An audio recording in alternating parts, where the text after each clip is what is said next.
আমার দ্বিতীয় সন্তান রওনক মুন্নু, ছেলেদের মধ্যে প্রথম। আমার 3টা ছেলে, একটা মেয়ে।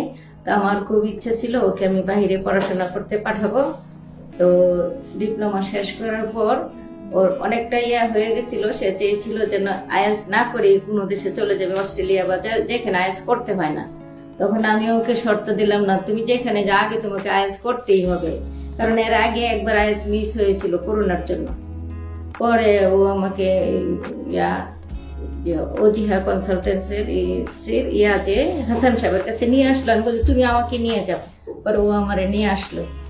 আসার পর ওনার সাথে আমার কথা হলো, ওনাকে আমার খুব ভালো লাগলো এবং ওনার সাথে আমার মতামত মিল পড়লো। উনি আমার কথাটা ভালোভাবে বুঝতে পারছেন। ওনাকে আমি পুরো দায়িত্ব দিয়ে গেছিলাম যে আমার ছেলে যেখানে গেলে ভালো হয়, আইএলটিএস করতে আমি চাই, ঠিক আছে আইএলটিএস করেই যাবে, তা আপনি এগুলো সবরে গাইড করবেন। আমিও থাকি কিশোরগঞ্জে, ও থাকে ঢাকায়। তো উনি অনেক সুন্দর গাইড করেছেন, ও আইএলটিএস দিয়েছে এবং আইএলটিএস উনি অনেক সহযোগিতা করেছেন। ওকে অনেকবার প্র্যাকটিস করিয়েছেন বারবার। উনি শুধু ওই কর্মকর্তা হিসাবেই নন, উনি আলাদা ব্যক্তিগতভাবে ওনাকে গাইড করেছেন, আমি যেভাবে সুপারিশ করে গিয়েছিলাম।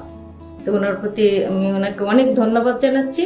আজ আমার ছেলে আমেরিকাতে পেয়েছে ভিসা, সে চলে যাবে এবং আমি কামনা করি আপনারা সবাই যারা বাহিরে বাচ্চা পাঠাতে চান, এই বিদেশে যেতে চান, সহযোগিতার জন্য হাসান সাহেবের কাছে আসবেন। উনি খুব, আমি ওনাকে ছেলের মতোই মনে করি। ওনাকে দেখে আমার অনেক ভালো লেগেছিল। আমি দোয়া করি ওনার প্রতিষ্ঠান আরো উত্তর উন্নতি হোক।